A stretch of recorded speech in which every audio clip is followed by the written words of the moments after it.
Hello student, मैं Sanjay Pandey, chemistry teacher, Jupiter classes education academy में आप सभी का स्वागत करता हूं।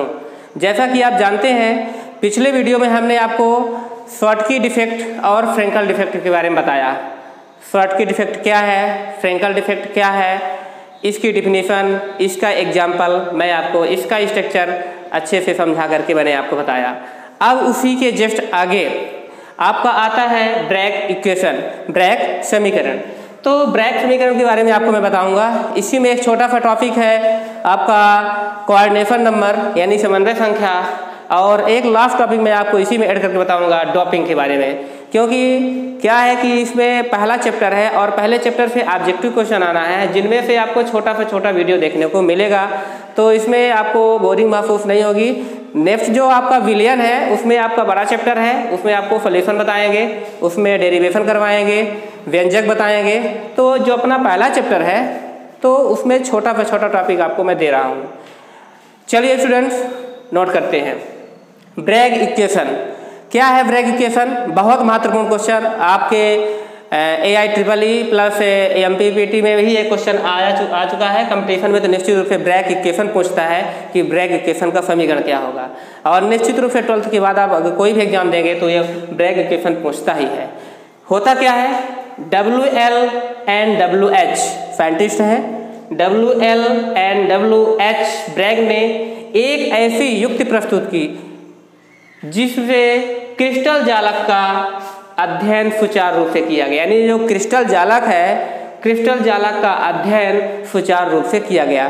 क्रिस्टल जालक क्या है, मैं आपको पिछले वीडियो में उसका अच्छा बेहतरीन वीडियो मैंने आपको बताकर दिया हूँ। तो WL एंड WH ब्रैग ने एक ऐसी युक्ति प्रस्तुत की जिसे क्रिस्टल जालक का अध्ययन सुचारू रूप से, यानी क्रिस्टल जालक की जो स्टडी होती है उसको अच्छे ढंग से उन्होंने व्यक्त की और खोजा। और उन्होंने ही, कौन? WL WH ब्रैग ने ही, उन्होंने ही एक समीकरण प्रस्तुत किया। उन्होंने एक समीकरण दिया, इक्वेशन दिया, और जिसे ब्रैग समीकरण कहते हैं। यानी सुचारू रूप से अध्ययन करने के बाद उन्होंने एक ऐसी समीकरण प्रस्तुत की, उसे ही हम ब्रैग समीकरण कहते हैं। सूत्र है हमारा ब्रैग समीकरण का फार्मूला है, ये देख लीजिए बच्चों, n lambda equal to 2d sine theta.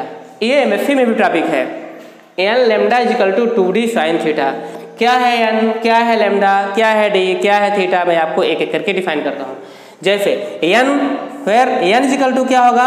सतहों की संख्या, जो सरफेस होगा उसका संख्या कितनी है, तो यानी सतहों की संख्या आपकी n हो जाएगी।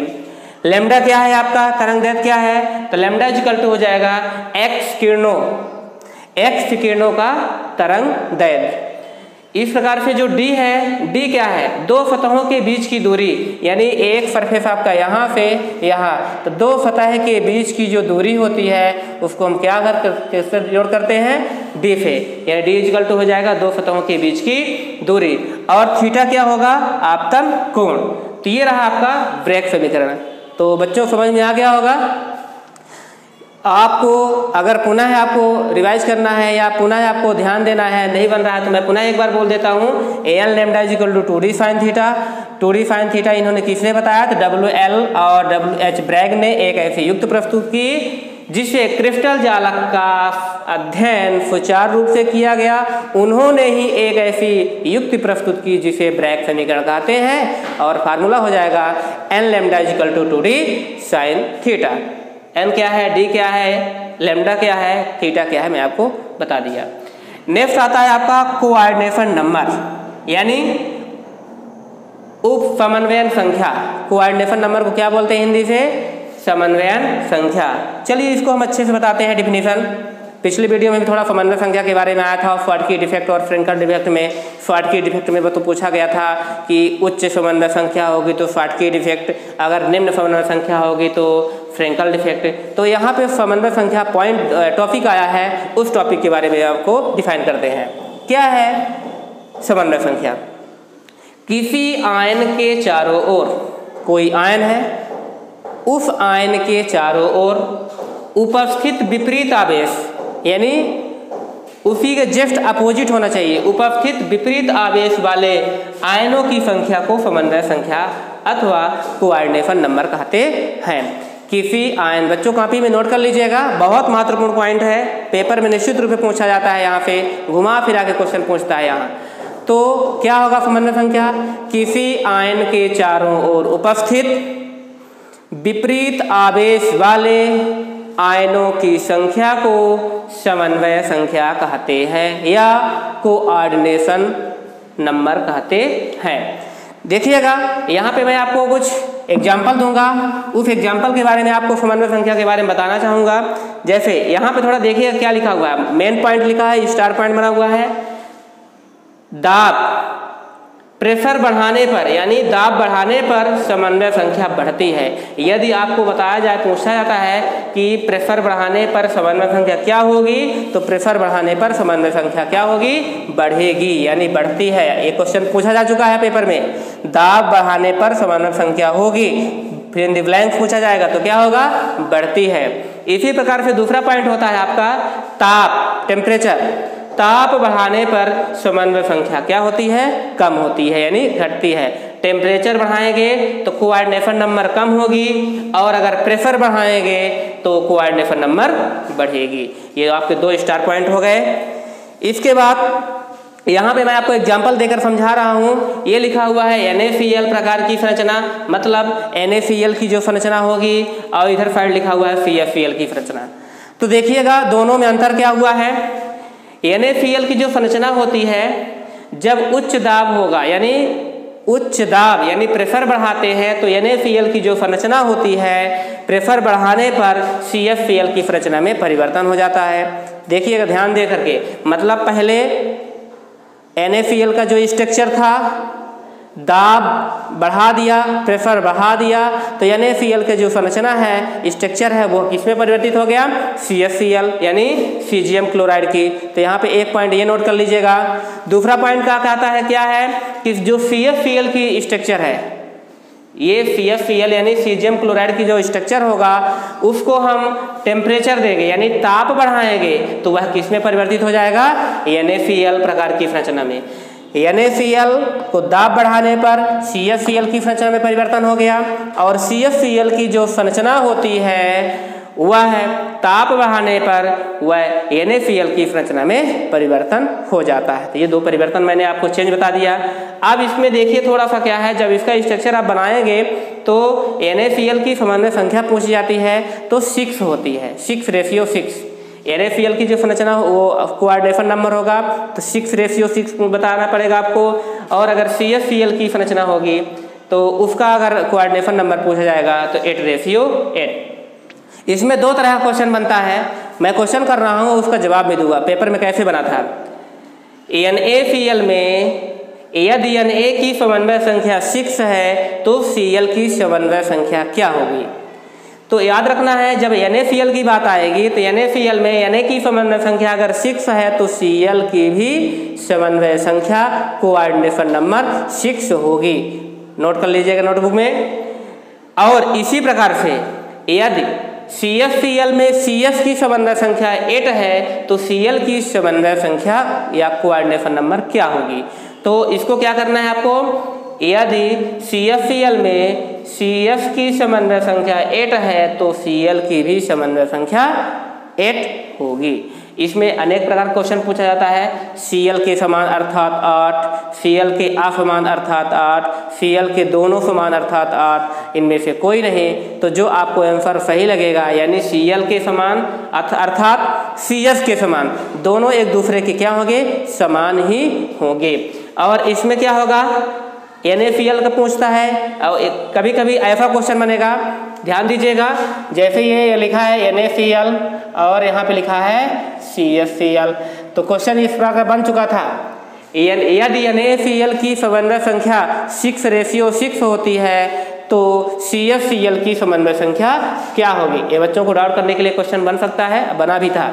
NaCl की समन्वय संख्या 6:6 है तो CFCl की समन्वय संख्या क्या होगी? तो यहाँ पे क्या होगी इसकी? 8:8। यानी अगर इसकी 6:6 कोऑर्डिनेशन नंबर है तो इसका 8:8 इसको 100% आप कंफर्म कर लीजिएगा और याद कर लीजिएगा।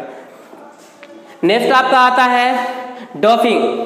डोपिंग के बारे में थोड़ा सा मैं चैप्टर चलूँगा क्योंकि फ्रेंकल दोष और स्पार्टकी दोष ये ख़त्म हो चुके हैं। इसी में एक पॉइंट आता है आपका डोपिंग अलग से है।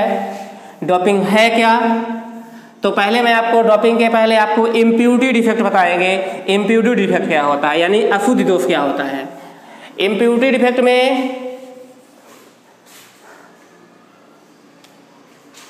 डोपिंग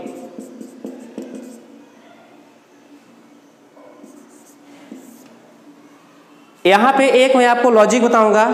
माना कि मैं क्लास में हूँ और क्लास में पढ़ा रहा हूँ और बिना पूछे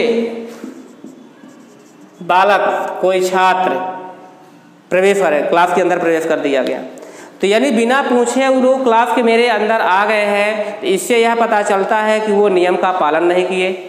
मतलब बिना पूछे क्लास के अंदर आ गए और क्लास को डिस्टर्ब कर दिए। तो यहाँ से परिभाषा डिफिनीशन आ जाती है जाला मतलब डोपिंग की, कि डोपिंग मतलब आपके पहले इम्प्योरिटी डिफेक्ट की बात कर रहा हूँ।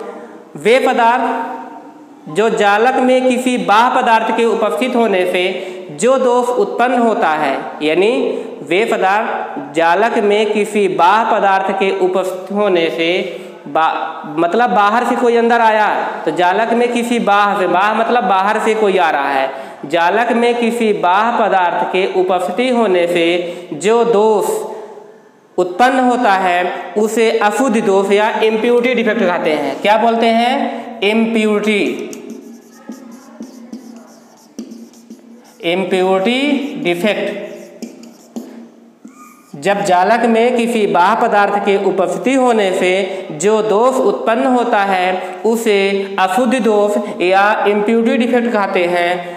और इसके अंदर जो क्रिया होगी, यानी अब मैं उसको बच्चे को पूछा क्यों बिना पूछे क्लास के अंदर आ गए, क्यों क्लास को डिस्टर्ब कर दिए, तुम्हें तो पूछ कर आना चाहिए, तो वो अब उसके अंदर जो मैं उसके अंदर प्रतिक्रिया दे रहा हूँ यानी क्रिया जो कर रहा हूँ कि उसको समझा रहा हूँ, उसको मैं अनेक प्रकार से उसको बता रहा हूँ, तो इसके अंदर वो क्रिया हो रही है। तो जो अब रूम के अंदर यानी क्लास के अंदर जो क्रिया होगी उसी को हम क्या कहेंगे? डोपिंग। तो डिफिनीशन निकल के आ गई कि जब जालक में किसी बाह्य पदार्थ के उपस्थित होने से, जब जालक में किसी बाह्य पदार्थ के उपस्थित होने से, यानी ये जालक दूसरा जालक मैंने बना दिया एक और इसमें कोई बाहर से आया, तो जब जालक में किसी बाह्य पदार्थ की उपस्थिति होने से जो दोष उत्पन्न होता है उसे अशुद्ध दोष कहेंगे और उसके अंदर जो क्रिया होगी उसी को डोपिंग कहते हैं। तो आपका ये डोपिंग वाला पूरा चैप्टर आपका आ गया। डोपिंग पूछा गया था पेपर में कि जालक में किसी बाह्य पदार्थ की उपस्थिति होने से किस प्रकार का दोष होगा और उस क्रिया को क्या कहते हैं। तो जो दोष उत्पन्न होगा वह अशुद्ध दोष होगा और उस क्रिया को डोपिंग कहते हैं। तो बच्चों मैंने आपको इस पॉइंट में, इस वीडियो में हमने आपको 3 पॉइंट को इसमें डिस्क्रिप्शन किया। पहला आपका था, पहला आपको इसमें बताया गया ब्रैग इक्वेशन के बारे में। दूसरा आपको मैं बताया कोऑर्डिनेशन नंबर यानी समन्वय संख्या के बारे में हमने आपको बताया और उसको एग्जाम्पल सहित बताया। मैंने एग्जाम्पल भी देकर बताया कि पेपर में कैसे पूछा जाएगा, किस प्रकार का आएगा। और तीसरा पॉइंट होता है डोपिंग। डोपिंग में इम्प्यूरिटी डिफेक्ट भी है। तो इस वीडियो को आप अच्छे से देखिए, नोट्स बनाइए, लाइक करिए, सब्सक्राइब करिए और अपने मित्रों को भी सेंड करिए। Thank you students.